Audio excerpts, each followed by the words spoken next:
Hello guys, तो कैसे हैं आप सब। तो आज हम स्टार्ट करने वाले जीके लूसेंट का जो है, लूसेंट का जो जीके है उसका इंडियन हिस्ट्री का पार्ट, जो मतलब पहला पार्ट है। तो आज हम सिर्फ इंट्रोडक्शन पढ़ेंगे। इंट्रोडक्शन में क्या क्या दिया हुआ है उसको लेके हम लोग बात करेंगे कि हिस्ट्री मतलब क्या है। What is history? The study of past is called history. History जो होती है वो पास्ट की स्टडी के साथ लिंक होती है। जैसे कि हम अपने वर्तमान को जानने के लिए अपने पास्ट को जानना बहुत ज़रूरी है, उसी प्रकार से हिस्ट्री मतलब क्या बोल सकते हैं हम, इंडियन हिस्ट्री जो है अपने भारतीय जो इतिहास है उसको जानने के लिए मतलब उसको जानना बहुत ज़रूरी है। हमारे वर्तमान में क्या क्या हो रहा है उसको जानने के लिए उसका इतिहास जानना बहुत ज़रूरी है। The study of past history, the English word history drive from the Greek word history, historia, meaning research, inquiry और इन्वेस्टिगेशन। हिस्ट्री का मतलब कहाँ से आया है? ग्रीक वर्ड से आया, हिस्टोरिया से, जिसका मीनिंग है रिसर्च, इंक्वायरी और investigation. The Greek historian Herodotus was the first real historian of the world. He wrote only one book, the Histories. The Histories describes the background and events of the Greco-Persian and Greek-Iranian wars. It was the Roman philosopher Cicero who first of all called Herodotus the father of history.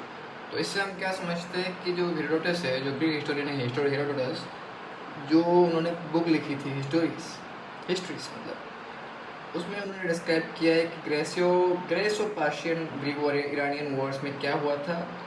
और Roman philosopher जो Cicero थे उन्होंने Herodotus को father of history बोला था। और Leopold fawn Renke, ये इनको माना जाता है the father of modern history. According to Ranke, the task of a historian is to describe the past as it actually was, what it was actually was. मतलब इससे क्या मतलब है, जिन्होंने इनके मतलब से मतलब जो पास्ट मतलब हुआ है उसको ऐसे मतलब जो हुआ है उसको उसी हिसाब से देखने की मतलब देखने की क्षमता को हिस्ट्री बोलते हैं। अगर आपके साथ कुछ कल हुआ है तो मतलब बिना किसी चेंज किए जो मतलब कल आपके साथ इवेंट्स घटे उसको आप एकदम हूबहू देखने की क्षमता को ही हिस्ट्री बोलते हैं। German philosopher profound of thesis theory Hegel and once said history repeats itself. Later on, German economist and philosopher Karl Marx itself, first a tragedy, second as farce। अच्छा, मतलब क्या समझे आप? देखिए, मैं भी आपके साथ ही पढ़ रहा हूँ तो खुद भी समझ समझ के पढ़ रहा हूँ, आप सभी को समझा रहा हूँ, ठीक है। तो अगर कुछ गलती हो जाए तो माफ़ कीजिएगा, लेकिन मैं अपनी खुद मतलब बहुत ट्राई कर रहा हूँ कि अच्छी ट्राई कर रहा हूँ कि लेकिन मतलब आप सभी को अच्छे समझ आए और मुझे भी खुद समझ में आ जाए, क्योंकि मैं भी खुद एक स्टूडेंट हूँ। मैं खुद प्रिपेयर कर रहा हूँ मतलब एग्ज़ाम्स के लिए, तो खुद पढ़ाई के साथ ही आप सभी को समझा रहा हूँ। आप सभी की हेल्प हो जाए और मेरी खुद भी हेल्प हो जाए। तो जर्मन फिलोसोफर ने जो है हेगल ने बोला है हिस्ट्री रिपीट इटसेल्फ, हिस्ट्री अपने आप को दोहराती है।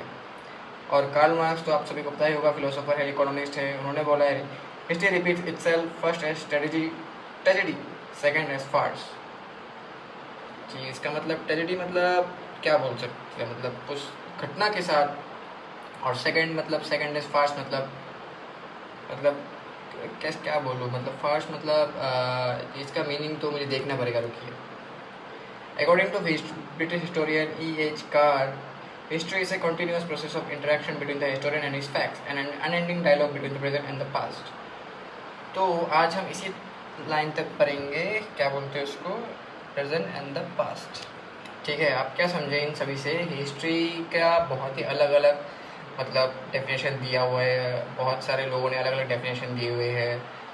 तो इसी के साथ आप लोग भी अपनी पढ़ाई जारी रखिए। मैं अभी इसको समझ के और अच्छे से नोट्स पे लिख के आप सभी को दिखाऊंगा, ठीक है। आज का वीडियो के लिए इतना ही। आप लोग खुद समझिए आराम से, मैं भी समझ रहा हूँ, और पढ़ाई जारी रखिए। धन्यवाद, और अपने दोस्तों के साथ शेयर कीजिए।